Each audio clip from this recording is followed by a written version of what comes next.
Hey, good morning or good evening or good afternoon. I feel like the Truman Show. Sorry, I'm just a few seconds late here. Oh no, I tried to flip my video, which confuses my little right brain or left brain. Or I may not be able to do that. There we go. I'm gonna hold this up on my computer real quick. I apologize because I am usually everywhere I need to be by 8 o'clock, but it took me a little bit to figure out how to get this to post in the event. So if you do not have the worksheet, I'm gonna try to post a link to where you go to worksheet workbook, where you can go to do it. Of course, you can do it without the workbook and just follow in on the steps. But let's see here. It's my crazy dogs. Groups. Be Magic. Okay. Okay, got the link. Oops.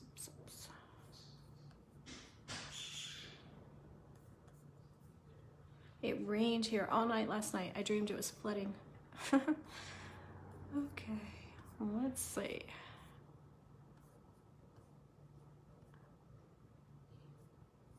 I should be live in here, but I don't see myself. I do not see myself. Is it Safari? Safari does weird things to me. Okay. Maybe I'll try really quick on Google Chrome and see if it will pop up there. Under events.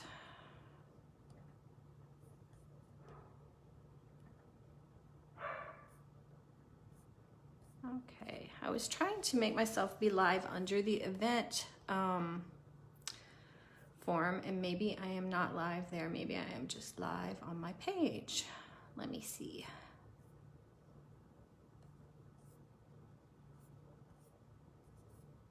Okay, I guess it's just live on my page. So if you want the workbook that has the 5 steps, there's a link to the Be Magic group where it is located.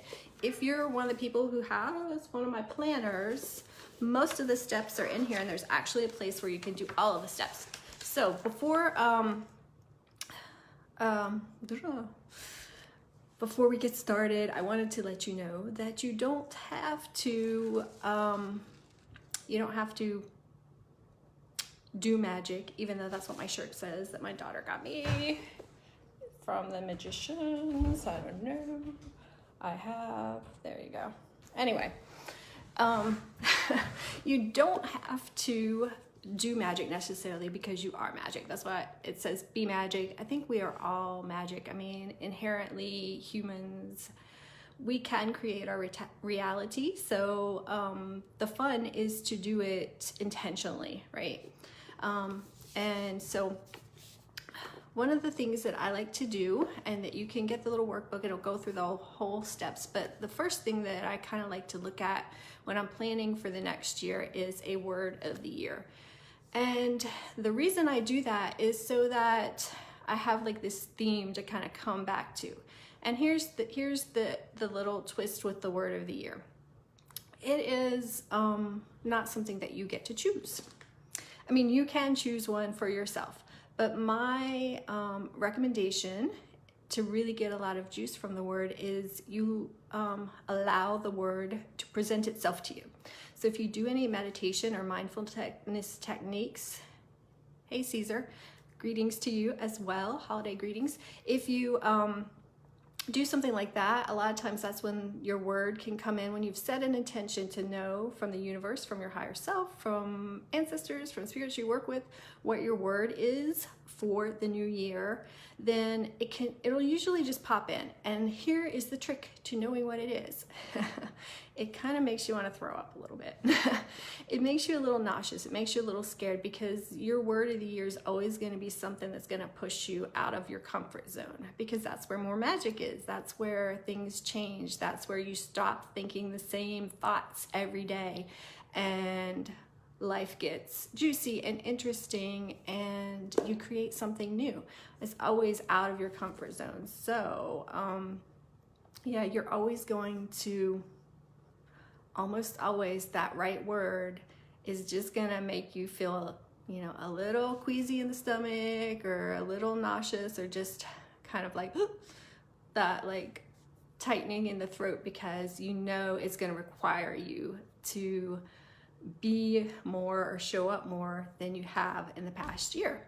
Now, that doesn't mean that you aren't totally enough already, but it's just what we express here. My daughter and I, we talk about this all the time, the paradox of like, we are perfect, but we don't really express that in human form. So the more that we connect with our higher self, the more that we align, the more that we get to express that here. And so the word of the year is one of the ways that I like to do that. And then once I have my word, the first 2 or 3 years I did this, I ended up not actually remembering the word of the year before the end of the year. I was like, oh, that didn't really help me, because I didn't come back to it. So now I keep it. I have like those virtual Post-it notes on my laptop. I keep it there. I keep it on a Post-it note in my bathroom. And if you go to the link there, the Be Magic group, and go to the files, you can download the workbook, and there's a spot there for it. And that's why I put it in the planner. Let's see. This will be hard work for me, maybe, to find the word of the year page. That way it's somewhere in your planner if you use this planner. Dun, dun, dun, dun.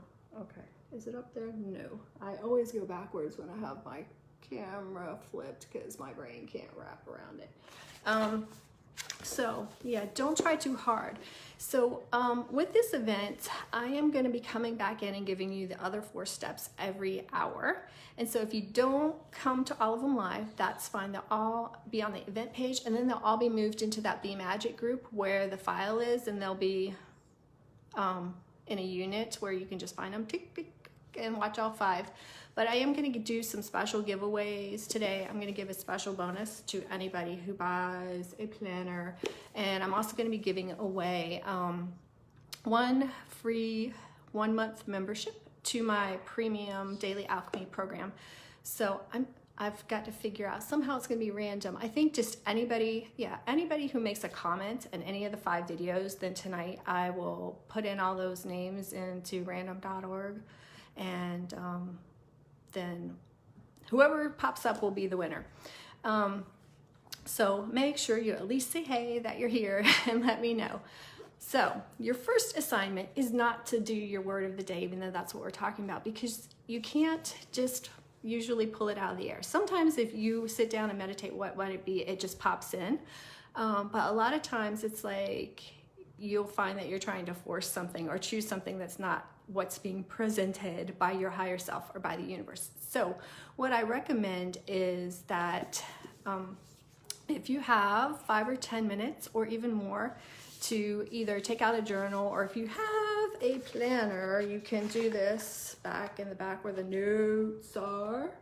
One day my brain will figure that out. And write down some of the things that you would like to be, do, and have in 2019. And usually, like, start with the being, because that's kind of where the real juice is. A lot of times we think we have to like do things in order to have things, in order to be somebody, but I really feel like it works the opposite. Like, once we're being that person, we're naturally going to do the things that will create us having the things that we would like to have, but we have to choose to be that person first. So take a few minutes and write down, if you don't have time to do it now, you can come back to it later, but write down like what you want to be in 2019, what you want to do, and what you want to have. And then, you know, if the word of the year comes along, sometimes those kind of things can spark something and make it pop up into your mind. And if not, don't worry, just set an intention that the perfect word is gonna present itself to you at the perfect time. So sometimes for me, I'll start thinking about it and it may take a week or so, and I'm like walking the dog or taking a shower and the word pops in. That is the word. I think a lot of times our higher selves, the universe, spirit guides can talk to us easier and get thoughts into our brain when we're kind of doing those, either meditating or doing like those mundane tasks where our thoughts aren't so deep. So leave me a comment. Let me know that you were here. I will be back at 9 o'clock with step 2. You can go to the Be Magic group and download the workbook, and I'll see you then. All right.